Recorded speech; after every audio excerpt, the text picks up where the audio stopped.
Today we are here for the fifth episode of Bust Your Bias.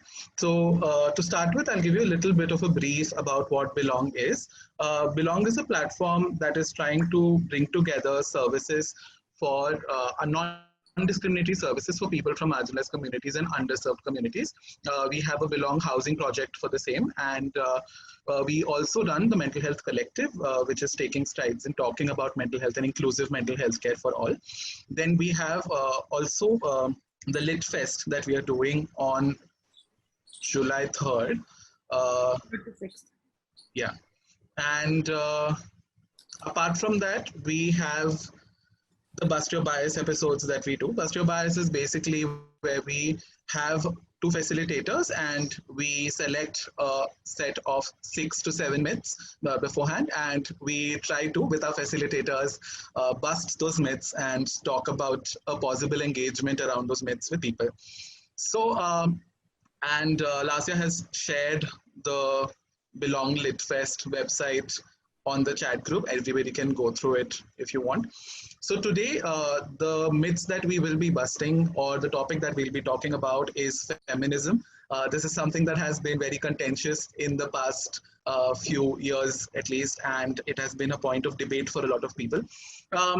The two facilitators that we have for today's episode are Meenal and Diti. They are both from Sangat, which is an organization that works out of Delhi. I will let both of them introduce themselves first, and then we can go ahead with the session. Meenal, do you want to go first? Yeah, sure. Thanks. And thank you, Belong, for asking us to do this session. It's a great opportunity. We love talking about feminism. So just a minor correction. So Diti and I both work for Sangat, but it's not an organization, it's a network. It's a network of individuals and as well as organizations working towards gender justice. And it is really focused on South Asia and building a South Asian feminist solidarity. So that's what we do. We do capacity building, campaigning, and a lot of work around feminist culture. So that's our work. And as for me, I am actually an engineer by education. I even worked as a software engineer for one really bad year of my life. And but then I went to the Young India Fellowship at Ashoka University. I worked for other feminist spaces. I worked for Center for Studies in Gender and Sexuality at Ashoka University. I worked for a little bit with Zuban, and now I'm one of the coordinators with Diti of Sangat. So yeah, that's me. Cool. Diti? So I am Diti, like Meenal already introduced Sangat. Both of us are co-coordinators with Sangat. And I joined Sangat just last year before, and I am also simultaneously trying to complete my PhD from Tata Institute of Social Sciences. I identify as transmasculine. I use the pronouns they, he. So if you are referring to me, kindly keep to that.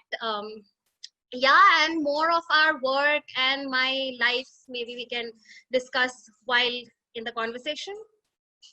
Yes, okay, that's perfect. Thank you so much, both of you. So today we have Meenal and Diti with us, and we'll be talking about the myths surrounding feminism. And yes, obviously, this is also, like, because it's a very contentious topic, a few ground rules would be really important, I figure.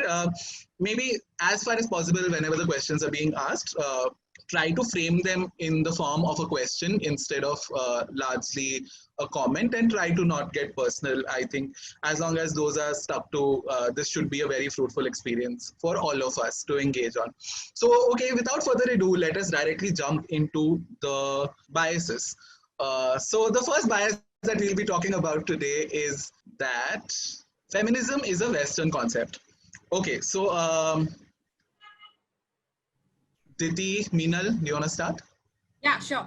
So yes, feminism is an English word. That's quite evident, and its roots actually are in Latin. Femina, fem is stands for women, but the word feminism or feminist has been used in the context of advocacy for women's rights since the late 1800s. But before we go into feminism, I think we need to understand what patriarchy is, because that's a very important concept.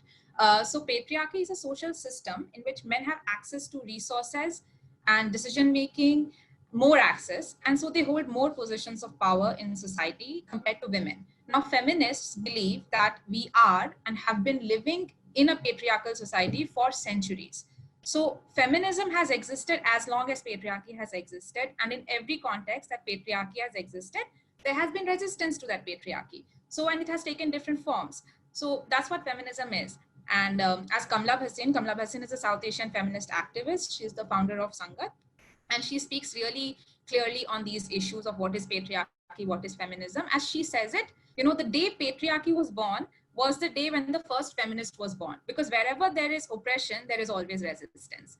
So I think, so that's what I want to say. Now I'll ask Diti to like elaborate a little bit more on what feminism has been in the Indian context. Yeah.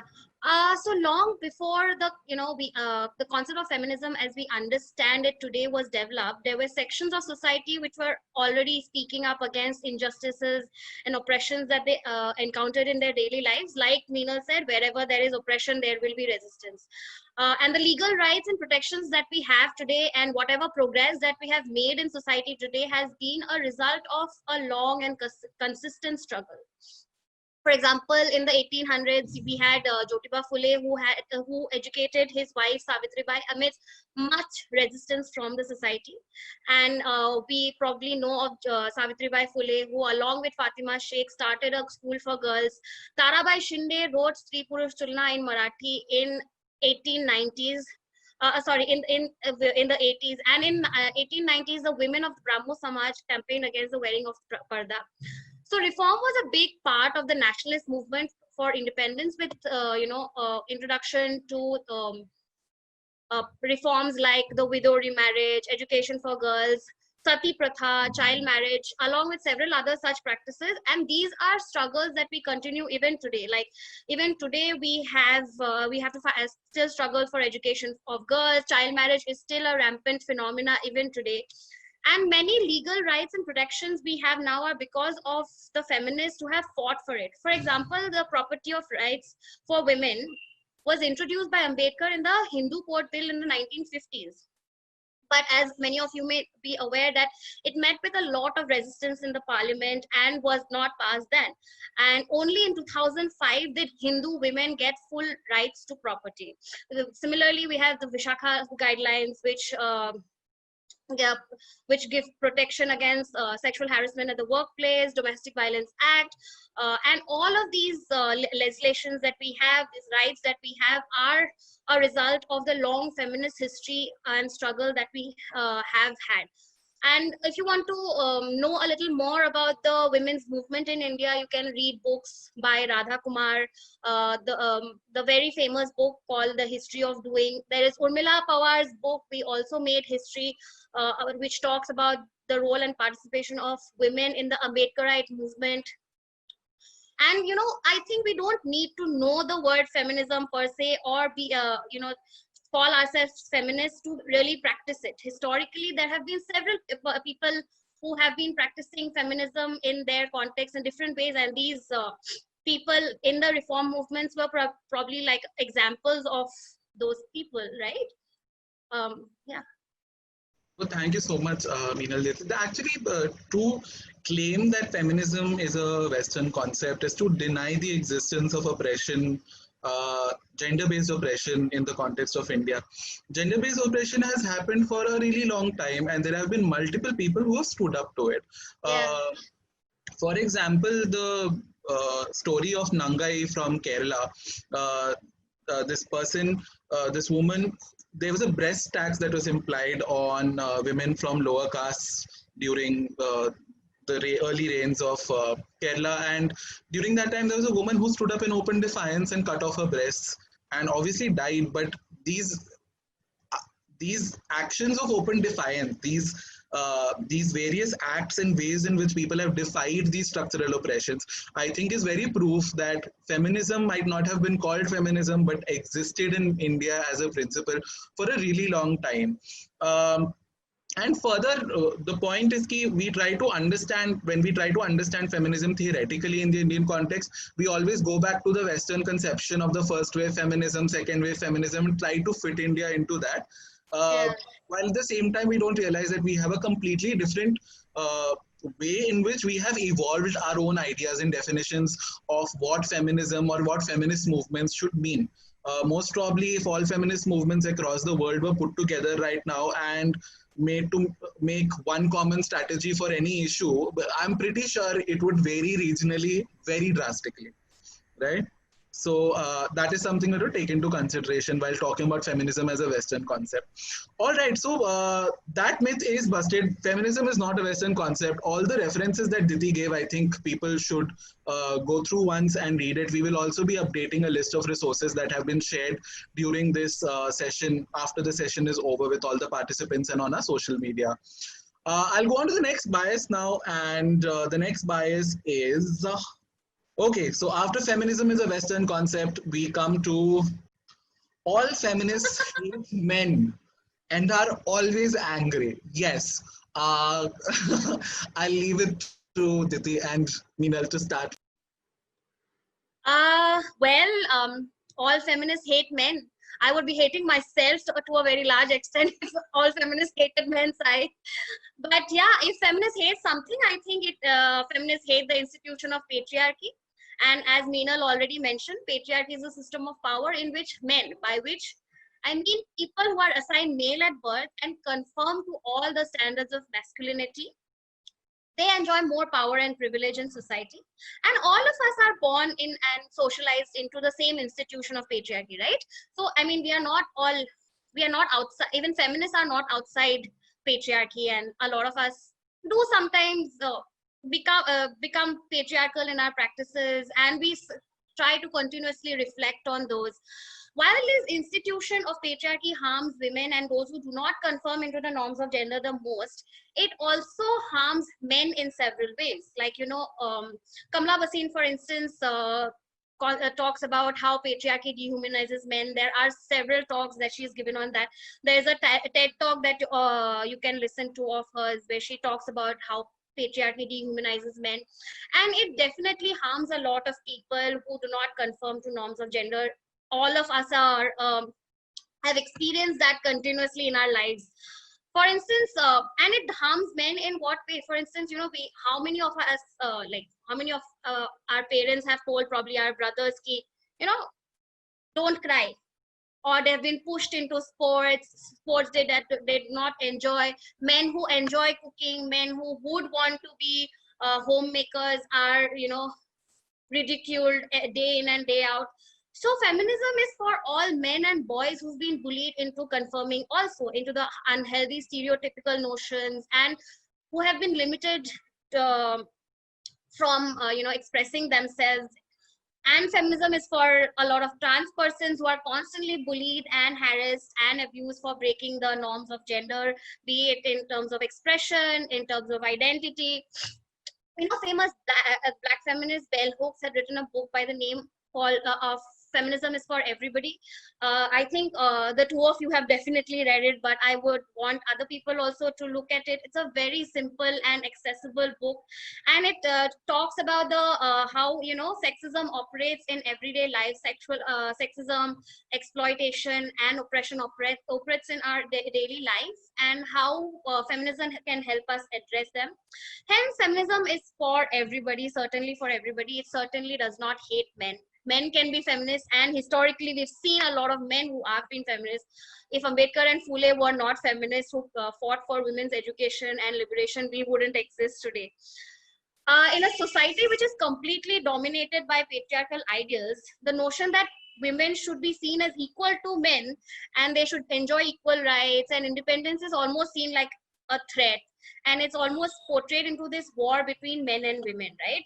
So feminism is not actually a war against men. It's a struggle against patriarchy, and the proponents of patriarchy are actually so insecure that they feel that asking for gender equality is like hating men.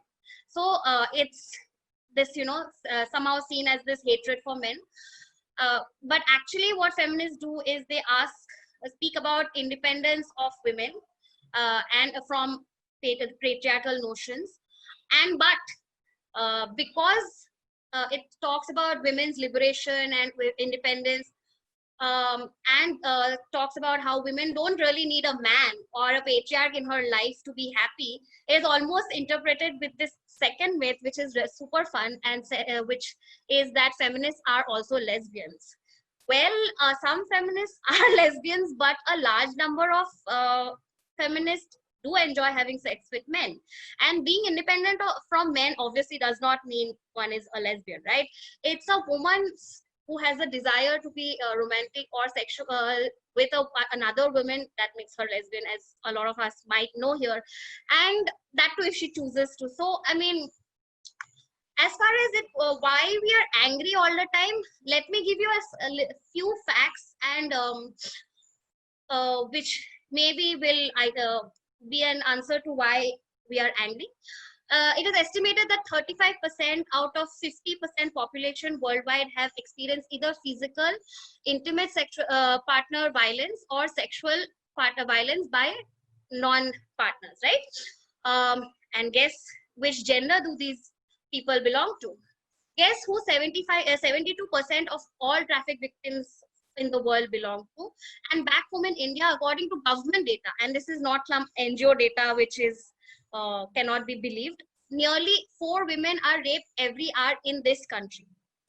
According to the Population Research Institute, around 15.8 million girls went missing in India due to prenatal sex selection between 1990 and 2018. And these are obviously not accidental deaths. They are not natural disasters. They are all structural institutional violence. And if these figures do not make you angry and unaffected, it's probably not such a great thing. And if you wonder that why we lose our cool in an argument when that affects us, for somebody who is not affected by these problems, it might be an academic exercise ki chalo hum argue kar lete hain, but for somebody who's affected every day, day in and day out by these, then it is a little difficult to look at it objectively or constantly keep your cool, right? So I think, which is why a lot of feminists might be perceived as angry. Meenal, do you have anything to add about that? Not really. Diti has really covered it. I just wanted to add a little bit that, the perception of who is angry also is really different. It depends on the gender of the person. Often men, when they raise their voices or appear authoritative, they're like, oh, they're being bossy. It's like good. They're being authoritative. But when women do the same thing, it's not seen as the same thing. And their approval ratings go down for that. So it's like a really biased perception of who gets to be angry in the first place. So yeah. Thank you so much. Also, like, just wanted to add over here that it is very interesting the way that you framed this entire bias. That point number one, many people who do enjoy sometimes enjoy privileges that are associated with certain oppressive structures, when they are being told that you do enjoy it, I think when you try to take away that power from somebody who enjoys power from oppressive structure, then it becomes almost an attacking kind of it can be perceived as that. But the idea behind that is that it is not not attacking them personally, but attacking institutions which favor them unequivocally, right? So,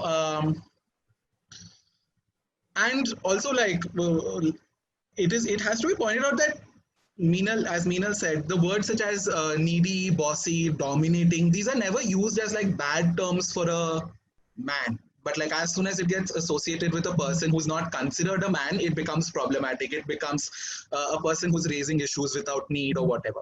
Right? I would like to add here that, like the angry young Indian man, angry young man. That's like such a title for Amitabh Bachchan. Yeah. So, but feminists can't be angry. We have to be angry. Yeah, that's awesome. So all right, okay. So we'll go ahead to the next myth. This myth has been busted, so it can be concluded logically that feminists don't hate men. And I've heard that Meenal has a very nice quote that she usually uses for this. I'm sorry for. Well, our fathers are men, so we will not hate men as much. हमारे भाई और पापा है तो हम Exactly. men नहीं hate कर सकते. We are sorry. Yeah, I mean, it's true. How can we hate men when Also, you have a boyfriend, Meenal. yeah. On that note, I think we'll go on to the next bias now. So the next bias that we will be talking about is feminism is only for women. All right. Okay. Do you people want to take it over? Well, we've already discussed how feminism dehumanizes men and how it is for everybody. So I think that myth was almost busted in the previous year. But yeah, like, Sai, I don't identify as a woman, but I think I need feminism in every day of my life. I do abide by a lot of feminist principles. And like I said, people who do not conform to the gender norms, who do not who want to break these gender norms, be it through like the gender roles, like a man cooking is ridiculed so much, or a woman going out, a bossy woman for that matter, is ridiculed, is seen with such bad light. So obviously, like, feminism is not just for women, it's for all of us who want to fight against patriarchy, who want to fight against these gendered norms, and who wants to fight against all kinds of oppression, because like patriarchy does not exist in isolation, or like these gendered norms do not exist in isolation. Capitalism, for instance, has very strong role to play in how the patriarchy operates. Our caste system, Brahminism, has a very strong role to play how this gender roles and norms are made, right? Like you spoke about the breast tax and how lower caste women had to pay tax for the size of their breast. And these are caste and patriarchy coming together. So like feminism is certainly not for women. It is for anybody who wants to fight oppression of all kinds. Yeah, I also wanted to add, I think recently the discussions that have taken place is also because there's a lack of understanding that feminism is not a monolith. Yeah. Right? Feminism has so many different branches that there are branches within feminism that do claim that trans people are, that do invalidate trans existences. Yeah. There are branches in feminism that also, to a large extent, are casteist, some of them are corporate. So basically, we cannot monolithize when we are talking about any ideology per se. For example, the kind of feminism that, let us say, J.K. Rowling promotes is also a kind of feminism. It cannot be discarded as not being a feminist. So Yeah. conscious about when we are using feminist as a tag for ourselves, then we are sure that it confines or it conforms to all other political beliefs that we have as well, right? It is not going to be a blanket belief in anything per se. Now, yeah, Meenal, you had something to say. I'm sorry. No, I didn't. Yeah. So that's actually perfect for me personally. Even though I'm a trans woman and I know that there are many types of feminisms, there are many streams of feminism that deny existence of trans people, that invalidate existence of trans people, I still do identify as a feminist in certain aspects. Principally, there are many ways in which I myself identify as a feminist. So I think it's about choosing your own stream and educating yourself about what is it that you're talking about. There is a and also, as Diti said, nothing exists in a void, right? Feminism as a concept also does not exist in a void. It is not completely your own subjective experience, but it is also the history. It is also what all has feminism claimed in the past, and how do you relate to all of that? I think we need to historicize our own beliefs when we're talking about any ideology for that matter. It doesn't only have to be feminism, any ideology for that matter, we need to historicize. All right, so I think that myth is pretty much busted. Feminism is for everyone. I think quoting bell hooks, as Diti already had, feminism is truly for everyone. And yeah, it's not just for women for sure. All right, so we will go on to the next myth now. This myth has been busted. Feminism is for everyone. We can come to conclude that, and this is coming from two trans people and a cis person. All three of us completely agree, so we are just bulldoze over this now. And next, so the next myth that we will be talking about, guys, is everyone should be equalist and not feminist. All right, I'm just gonna stop that here. And Diti, Meenal, would you wanna? Yeah. So I think first we need to like So equalist. So I really did not know what this term means. I still am like really unclear that exactly what is the connotation behind an equalist. But if you look it up, it just means the dictionary definition says that somebody who believes that everyone, regardless of gender, race, religion, deserves equal rights. I don't think there is any feminist in the world who disagrees with it. Every feminism believes the same. This is the same thing. So feminism also wants wants oppression for freedom from oppression for everybody. So I mean, so that exactly what is the difference between equalism and feminism? So I think the first difference would be that equalism, when you say that you are an equalist, it's like turning a blind eye to the centuries of oppression of women and other marginalized identities. So it's true, everyone deserves equal rights. And it is also true that some have historically been more equal than others. I mean, all of us today, we belong to different genders, religion, caste, but our identities have had different social implications for people who belong to our identities in historically and continue to do so in the same way. So it's like, so violence and discrimination against women, against Dalits, against trans people has existed for like centuries, and it is still continues to be a it's a reality. So imagine if like two people are running a race, they're running a 5-kilometer race, and one person starts from the 3-kilometer point and one person has to start all over from the very beginning. Would you say that they deserve the same amount of time to finish the race? An equalist would say that, yes, that is fair, like both of them should get equal, but that's not like a feminist wants to look at the context from where a person is coming, and then what rights have they don't already have, and what rights they deserve that other people have. So that's a major difference. So, and the second difference is that feminism, we know, is a movement. We talked about the history of feminism in India, and it is a movement that has evolved itself. It's not a monolith, like Sai, you yourself said. And it has evolved, and it has taken in struggles against patriarchy. Every country, every society has some kind of a feminist history. It might not be apparent, but it is there. And feminism has a large role to play in the position that we have, where society is right now. Feminism, feminist struggles have played a large role. There is no such equivalent there is no equalist movement that has happened. And the word equalism only comes up when you have to oppose feminism. So if you look for equalism online also, you can see that it only comes up in statements like feminism versus equalism, or that I am not a feminist, I am an equalist. So it comes from a place of fear that feminists only talk about women, and now these women want more rights than everybody else. Firstly, it is not true. We have discussed it several times in this session itself, that not all feminists are women. Secondly, we all come from very different sections of society. So basically, wherever we come from, we articulate our own struggles. So we are struggling for the betterment of all sections of society.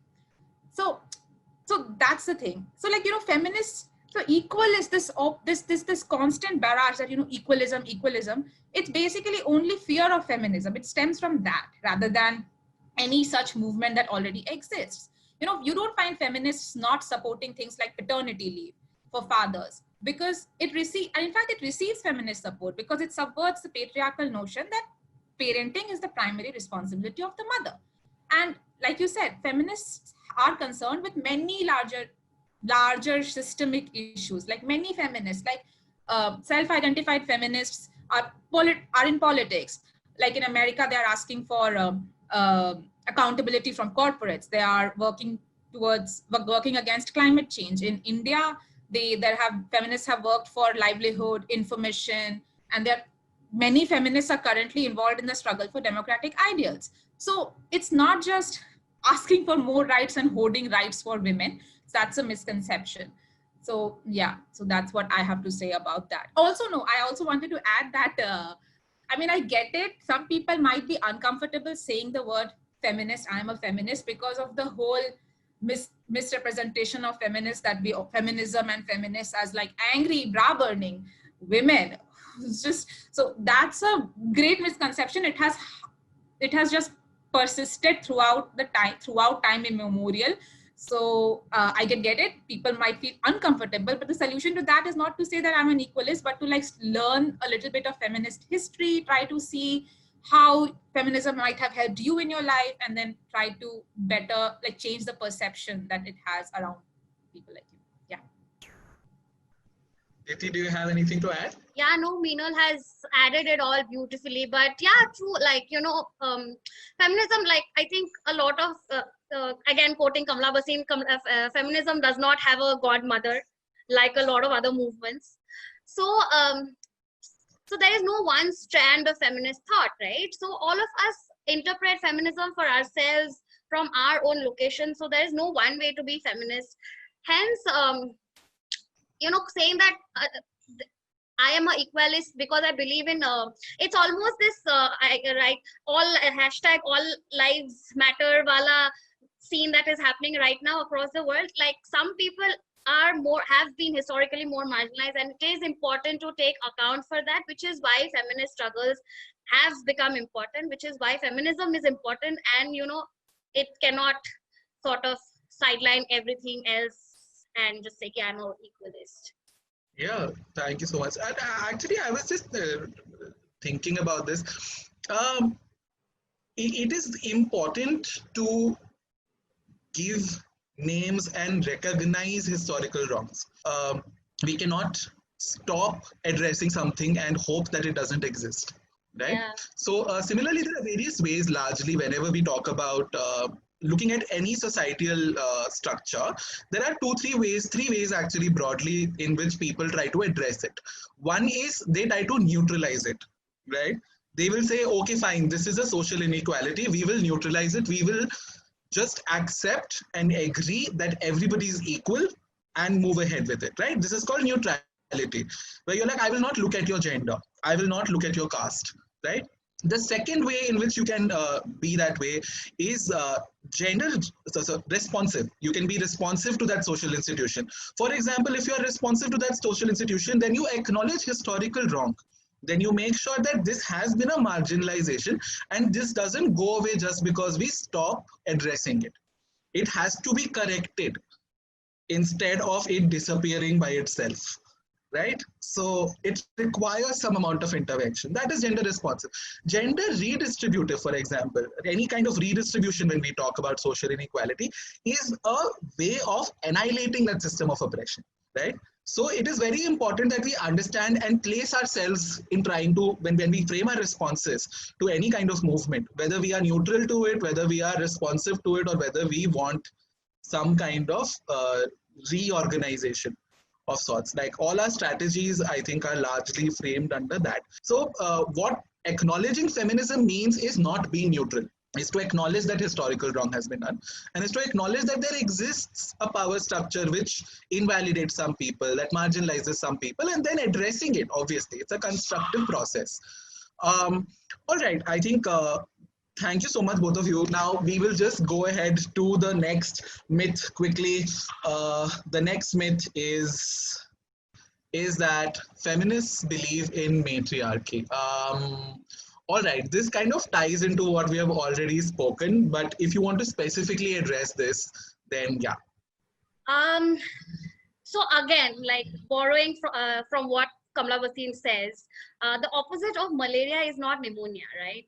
So the solution to patriarchy similarly is not matriarchy, it is equality, right? So opposite of patriarchy is not matriarchy, it's equality. And I don't think that there has been any movement per se, feminist movement, that has actually spoken about matriarchy. Also, historically, there aren't evidences of there being a matriarch. There are matrilineal societies, but matriarchal societies, we don't really have such strong evidences for, right?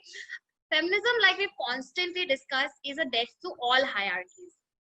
However, very interestingly, I was recently reading up that female leaders are actually making for better leaders, in this world.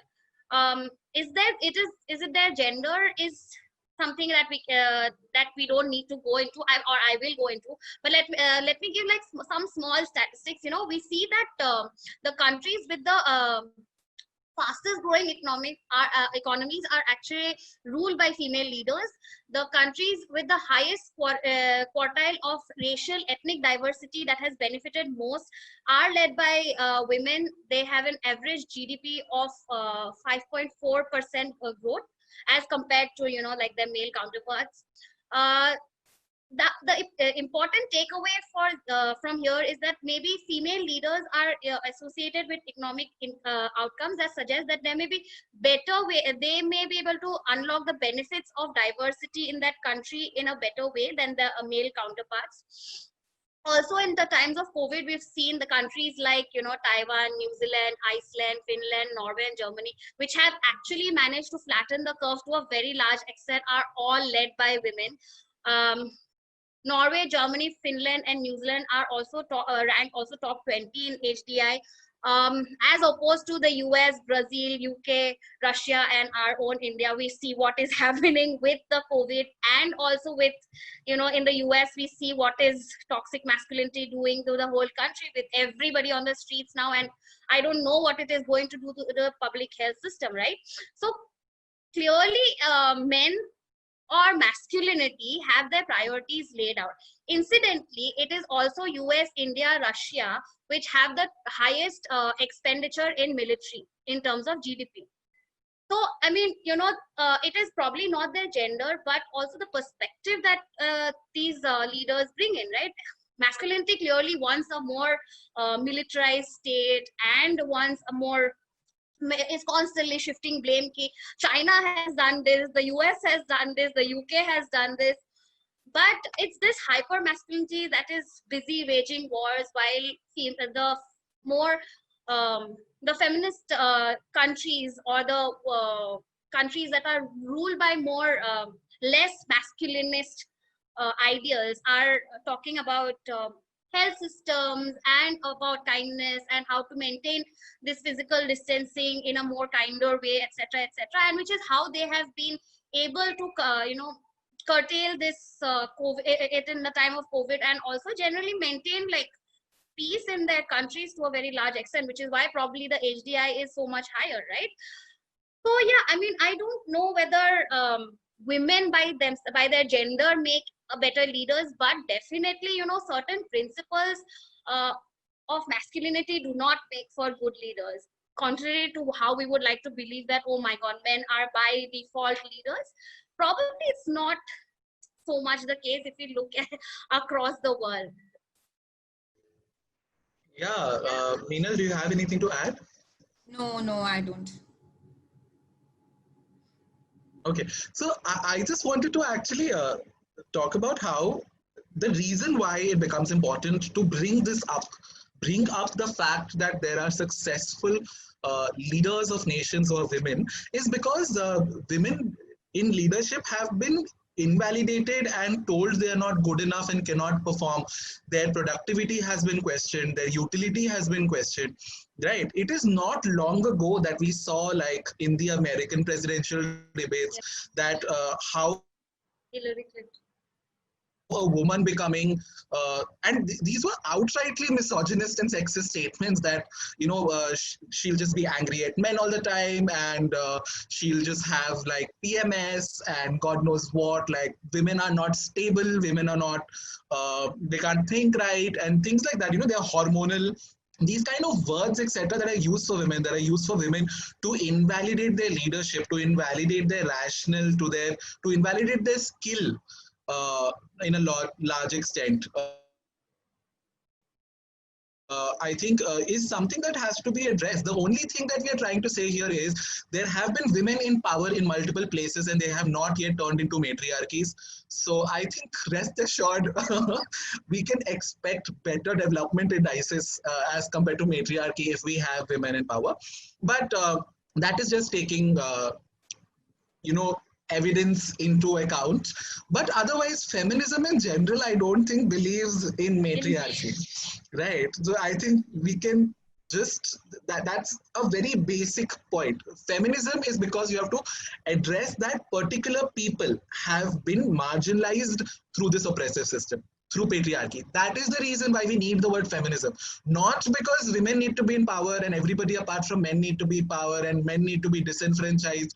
That is never something that feminism has talked about. Like I really have not come across many writings or many streams of feminism that believe in this kind of thought.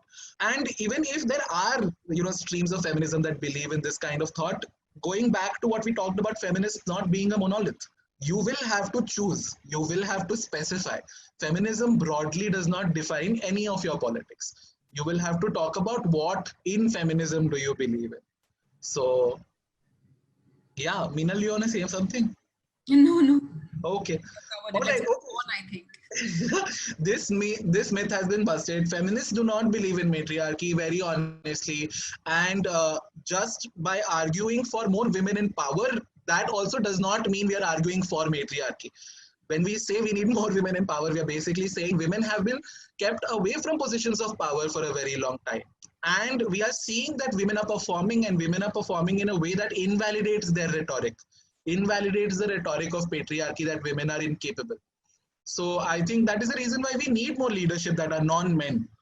Yeah, having said that, I think we'll go on to our next myth now. The next myth is feminists file false complaints against men. Wow. Yeah. Yes. I think like we have a lot of this trope, and especially, you know, now we want to make laws gender neutral. There's this whole movement which says makes laws gender laws gender neutral, but like we've been continuously talking, it the laws that are designed in a certain way to give more protection to women are actually to change the historical wrong that has happened. You know, like I've already quoted a lot of statistics about gender-based violence, about rapes, about domestic violence, etc., etc. I mean, when we can keep quoting data, we can keep quoting NCRB data, and it will not stop. But you know, some such laws are there, like Domestic Violence Act, the rape laws, the sexual harassment of women at workplace. These laws are designed in such a way to protect women from the historical wrong. But a lot of people say कि women misuse this laws, and you know, they file false complaints. But according to the government data, like already mentioned, nearly 4 women are raped every hour in the country, and this is reported rapes, which means there are 90 women who report have the courage to report sexual violence in this country. And if there are 90 women reporting sexual violence and rape in this country, imagine the number of people, actual cases, because we know, like, you know, that amount of stigma that is attached to women complaining against sexual harassment. We've seen how Me Too has gone, how all these women, the actresses, like these big actresses who actually made complaints, were thrown out of their jobs. Today they don't get any jobs, and all these men are roaming around scot-free almost. And more often than not, in cases of sexual violence, when they speak up, they are not even believed. And especially if the perpetrator is in a position of power. According to the National Family Health Survey data, which was released in 2018, it revealed that 91% of sexual harassment cases are not reported. So, I mean, it's almost like ridiculous when we say that feminists report false cases. And Sai, you will be able to, with your whole experience in working with the criminal justice system, be able to talk about the number of under trials in jails and how the evidence is built and destroyed, etc. And you know how like just because the cases do not lead to redressal does not really mean that the case was a false case, right? So we need to also understand all this in the context of the larger socio-legal system when this case in point comes in. Yeah, exactly. Meenal, do you have anything to add? Yeah. I wanted to add that firstly, yes, like Diti said, when women do gather the courage to speak up, they're not believed, and like there's this like public perception is also tilted by the media and how the way that media covers these issues, and like, you know, they'll focus more on, like, for example, in the case of sexual violence, they will focus more on where the woman was, what she was wearing, what was she doing to deserve this, essentially. And actually the social location of the perpetrator also as well matters, as well as the victim, and how that issue is covered. Because if the perpetrator is like of an upper class location, the way they will talk about that person changes. It will be like that brilliant math student rapes this person. So it's almost like, you know, by reporting this rape, you are jeopardizing the career of this brilliant math student. So, and that way it tilts public perception to like force women to not believe it. But other than that, I just wanted to note that, false cases, like for example, I wanted to talk about this report that the Delhi Commission of Women published in 2013, where they said that 52% of rape cases were false cases. Now, like people will hear this, that 52% cases are false cases, and then they will be like, oh my God, horrified, all of these false cases. But if you look closer, the report counts every case that did not go to the court as false case. So that's what the Delhi Commission of Women report counts as a false case, the case that did not make it to court. But you and I and everybody in India can understand why somebody would not want to go to the court at all. Like why that case would not make it to the court, or why somebody would just give up, or like some out of court settlement is reached or something like that. That does not make it that thing did not happen. So that is another thing. And also wanted to cover these, in India, in the context of India, there is a lot of talk about the promise of marriage cases, where there's rape because there was a promise of marriage. There are a lot of these cases which are brought to the court. So, for example, there's a very good study done by Rukmini Srinivasan in 2013, which analyzed the pattern of rape cases in Delhi's district courts. So, she found that 460 cases may say there were 109 cases which were promise of marriage case, which is essentially that a man and a woman are in a consensual sexual relationship, but then the man cannot marry the woman, and for whatever reasons cannot marry the woman or leaves. Then the woman, under pressure from family, files a case of rape. That counts as rape. So the 109 cases out of 460 cases were such cases, but only 12 of them led to convictions, because those were like outright deceitful, where men had like lied or faked a marriage. So that resulted in conviction. Most of the others did not result in conviction. And also they found that 1/3 of such cases were actually brought by parents of the couple who did not approve of this sex outside the marriage situation, and then they wanted to drag the criminal justice system into it and put a stop to it. So all of this is not because of the woman, it is because of patriarchy, which actually blames a woman for having agency, like does not give woman agency over her body. And women themselves internalize this, what is a good woman, like losing the virginity, like, oh my God, I have lost my virginity to this person, and this person is not marrying me now, so who will I go back to, so all of these are patriarchal notions, and feminists are fighting against this. So in 2013, Supreme Court actually did a ruling where they said that, one of these promise of marriage cases, that, this does not count as rape because social shifts are happening. So Supreme Court ruled that it does not count as rape, and many feminist lawyers supported it. But they also reiterated that there are many times when women are in very skewed power dynamics relationship, they need some kind of reform. So the solution is not to roll back these laws which have been made to protect women, but rather to change society and let women have agency over themselves and make life choices. Yeah. I mean, sorry, can I add? Yeah. Like the cases that you were talking about, Meenal, about how parents file cases on young people because they choose to basically act upon their agency. It happens so much in case of queer couples. I can't tell you. Sai, we keep handling these crisis cases, where runaway young couples. Supposedly the girl's family would put a case on the person who is more masculine looking, or who's the trans man, and it happens very often that the parents think that this girl has been exploited by this corrupted lesbian or man, and which is why they're and in the cases of kidnapping for marriage are the kinds of cases that are put against these gender non-conforming people.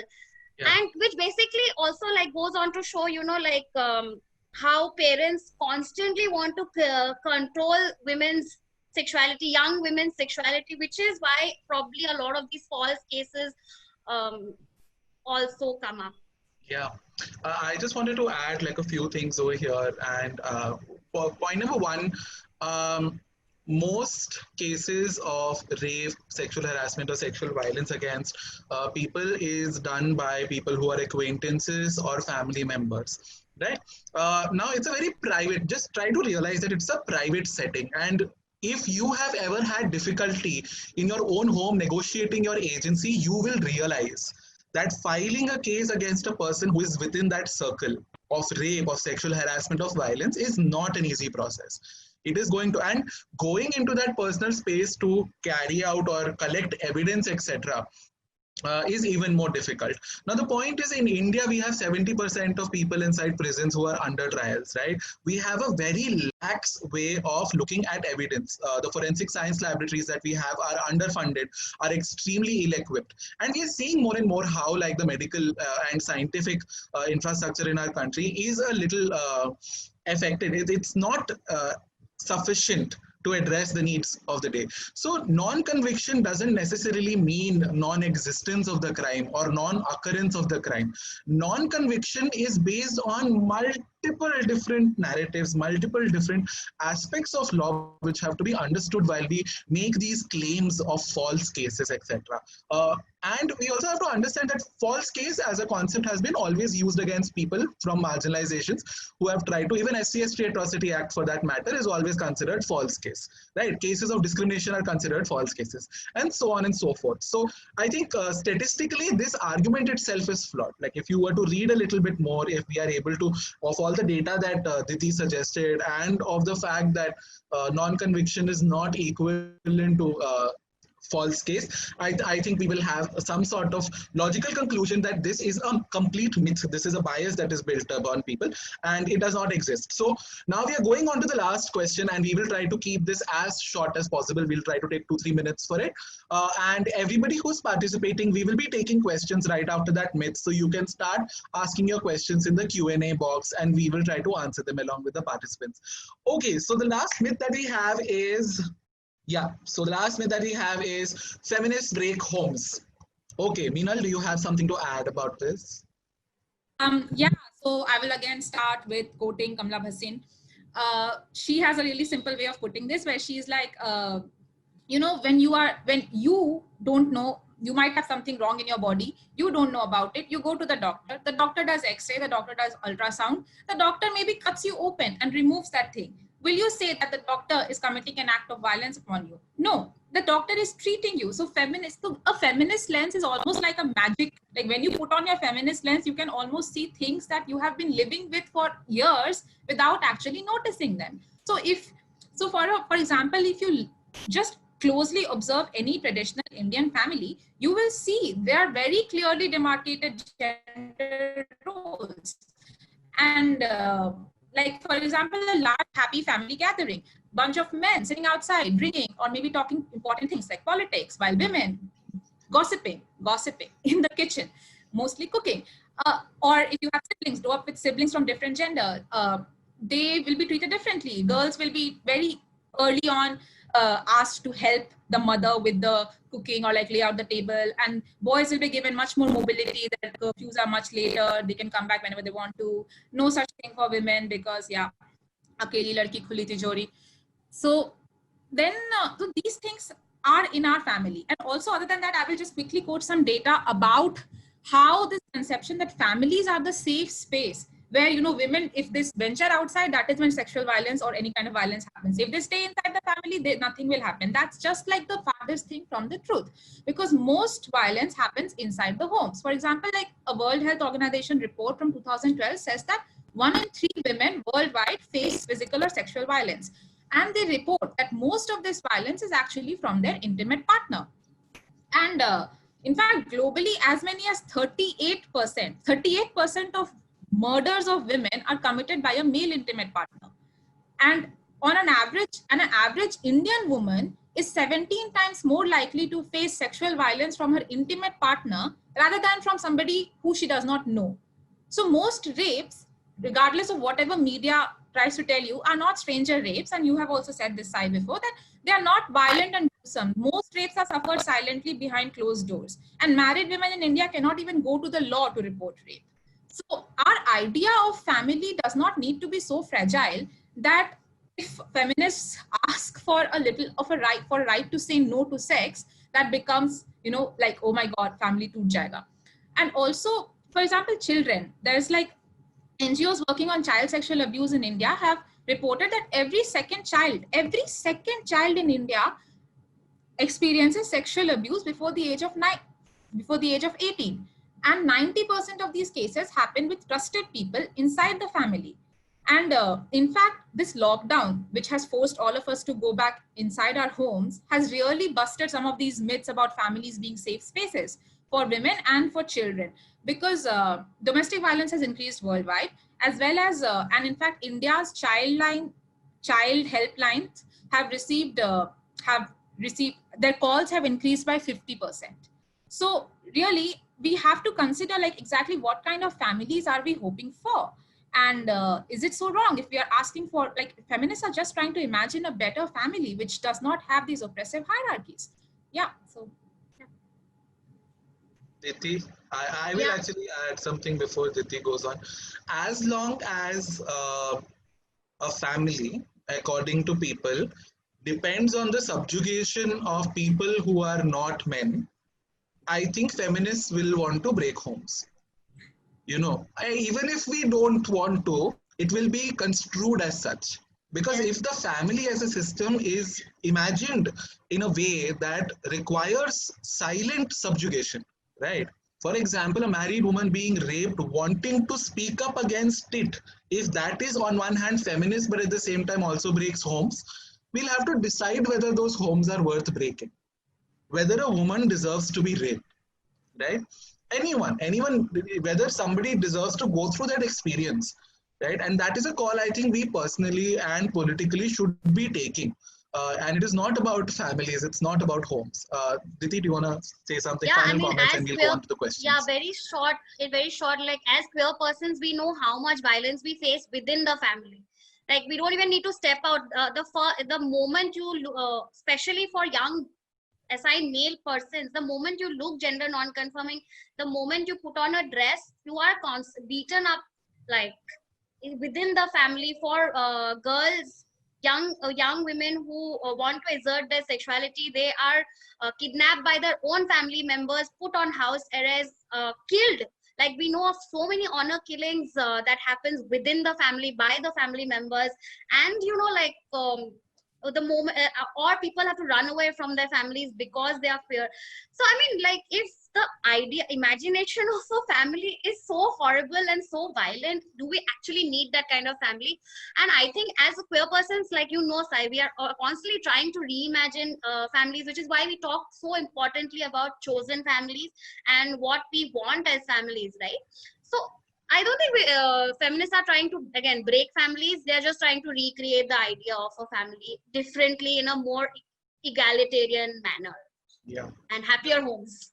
Give us families where we are also loved and we'll be fine. So I think, thank you so much, Diti and Meenal. That was a very informative session. And now we have 2 questions that have come up. We'll be addressing them. Given that we have only 2 questions right now, I would suggest we try to stick to a time of, let's say, 5-10 minutes per question maximum, right? Okay. Yeah. So I'll just read out the first question. We have more coming. So I think, just try to stick to 5 minutes per question and we'll try to see if there are more. So an example given by Sam Raut, they say in an NGO, an older woman with more years experience than others, if she wants a younger but senior LGBT gay male to tone down his open gayness and behave as a more heteronormative male as expected from a senior position, isn't that an example of a female showing typical patriarchal attitude? Should I start with addressing this? Yeah, sure. I'm sure you get it a lot. Yeah, like, very honestly, this is an experience that I very personally relate to. Being a trans person, I've obviously had issues with, and also, like, not just this, I think we cannot deny the fact that a person can be both an oppressor and oppressed at the same time. Right? Every person has the intrinsic capability because of their locations to oppress because of certain locations and to be oppressed because of certain locations in certain contexts, right? So there are upper caste women who are feminists who are casteist, right? There are cis feminist women who are trans misogynist, right? They might be homophobic. Women in general might be patriarchal, but this extra standard of morality to be attached specifically to people who are marginalized, to always be conscientized of their marginalization, is, I think, is unfair. Right? We cannot expect that all women suddenly will realize that patriarchy exists and they are oppressed by patriarchy, and hence they have to be feminists, and hence they will imagine an equalist society. That is not going to happen, right? That is a dream, obviously, like a conscientization of all people who are marginalized to fight oppressive structures is a complete dream. That is something we are trying to achieve through solidarities. That is something we are trying to achieve. But I think it takes a lot of time and engagement. But Sam, to be very honest, what you have experienced is homophobia, and I think it has to be called as that, irrespective of who is doing it on you. It is homophobia, and that is your experience. And yeah, I just have that to say. Anything else, Diti, Meenal? Yeah, I mean, Sai, we also, we talk about retributive justice, we talk about non-incarcerating incarcerating systems. And, women are inside the patriarchal system. They are not born out of like some perfect societies. I mean, they are born and brought up in the same society. So they obviously imbibe a lot of these values, and they do practice it. Like you've already mentioned, like in so many ways. And if a woman is homophobic, she is homophobic, and that still does not deny the fact that she has probably to reach that position experience a lot of sexism in her life, right? So without denying I mean, if you call out somebody as problematic, that does not really mean that that person's the oppression that that person has experienced gets erased away. That person's oppression stays for what it is. Your oppression, your experience of discrimination stays for what it is. Like these are two separate but connected systems that sort of oppress each other, right? So true, so true. Which is the same way like mother-in-laws are actually the most horrible to daughter-in-laws. We constantly keep saying that mother-in-laws actually the mother-in-laws are more violent on daughter-in-laws, but it's also systemic. So which is why we are not blaming particular men, but we are saying you enjoy privilege of this institution, so you take some ownership about it and try and reflect upon it, right?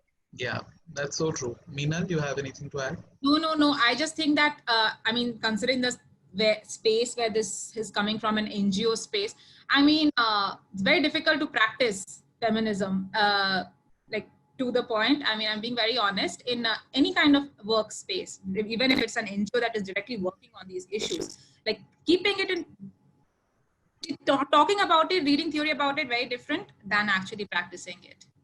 Yeah, I've actually seen a lot of like the most sensitive people come up and say extremely transphobic things to me. But I think the only point is if we are able to understand their location and engage for as long as it is not violent to us and create spaces of engagement, I think that should be good enough. But yeah, yeah.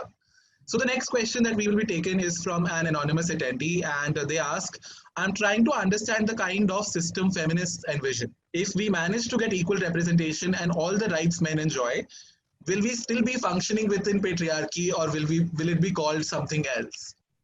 I mean, that would be some kind of a utopia, I feel, and that would not be, I don't think we could still call it patriarchy. We would have done away with patriarchy by then for a very long time. Yeah.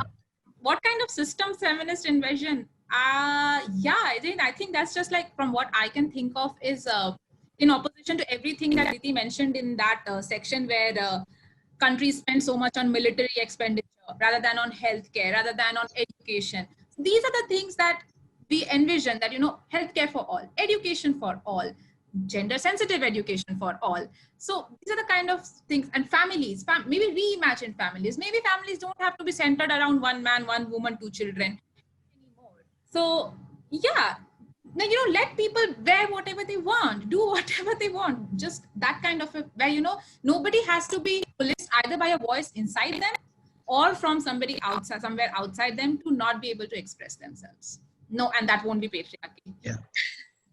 also that might not be anarchy. You know, if Yeah.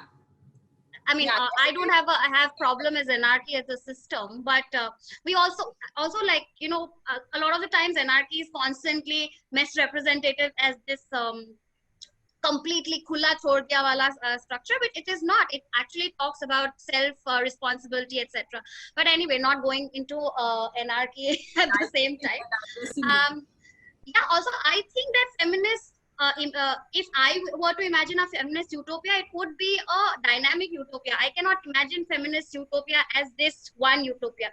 And I think that is what a lot of the feminists have spoken about, a dynamic utopia, that, you know, you keep reimagining things. You know, today you might want to imagine this, and then you realize that this is probably not the perfect situation, and then you reflect upon it and then keep changing it, right? And it is not just like if all men, all women, if we get equal representation and all rights men enjoy, all men do not enjoy the same rights, is something that we have to remember. Like, certain men do enjoy more rights than certain other men. So these are all things that we have to factor in when we are reimagining something.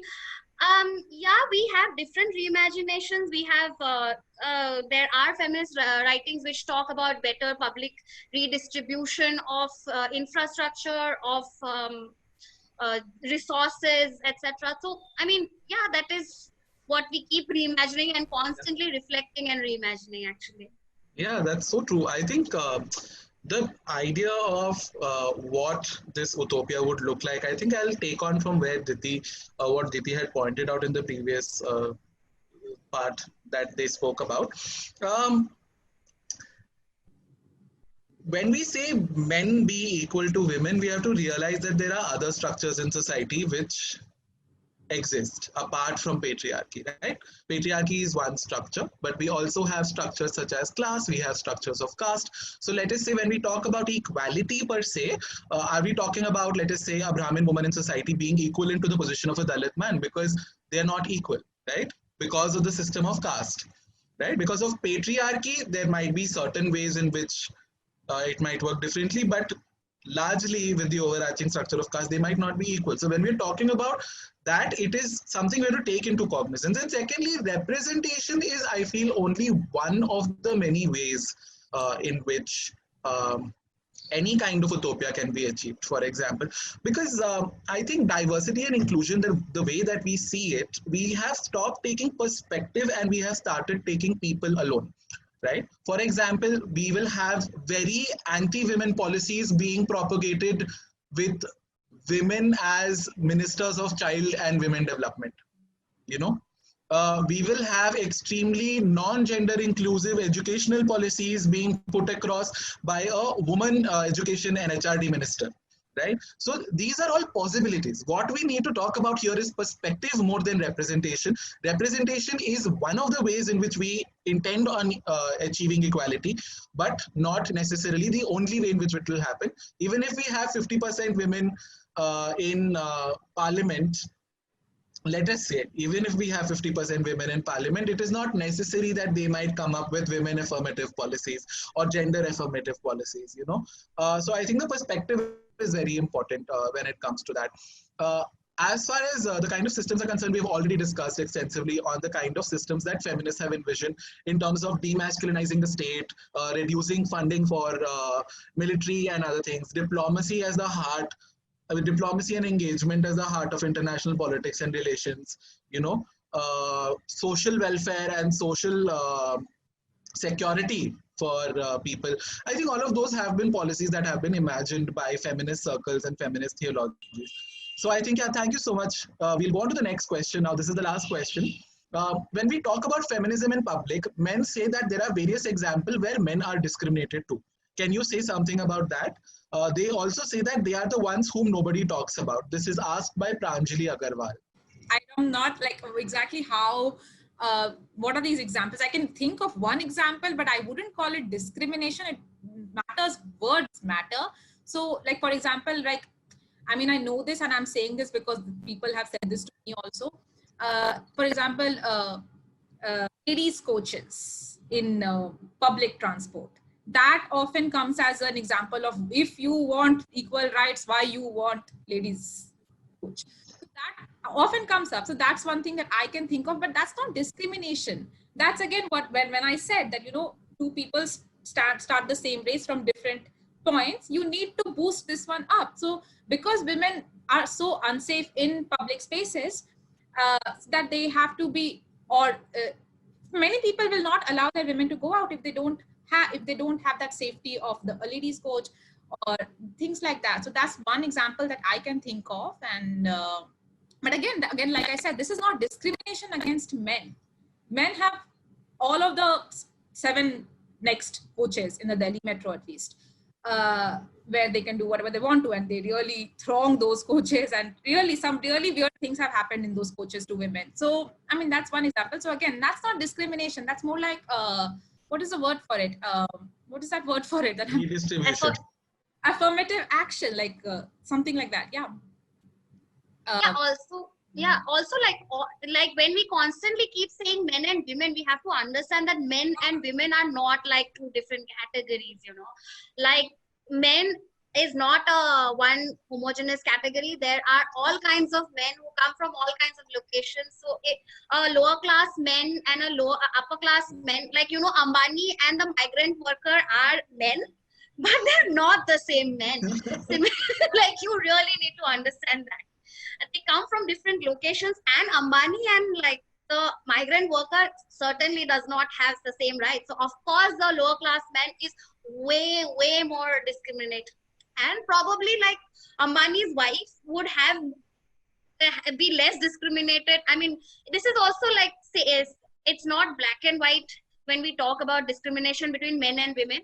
I mean, we need to bring that nuance to a lot of our feminism, and which is why we have this whole school of thought called the intersectional feminism, right? Which does account for a lot of these different types of identities and how they come together to sort of mark our experiences, lay out our experiences, and lay out our discriminations, and then how do we move forward from understanding our discrimination. So yeah, of course men are discriminated in society, men are discriminated in public spaces, but we also need to know which are these men, and how, in what ways. Of course gay men are discriminated in society all the time, right? Like, you know, somebody who doesn't conform to the ideas of what a man should look like is constantly discriminated in the public space. Gay men are like, so like in the previous question we said, you know, homophobia, it does not erase away sexism.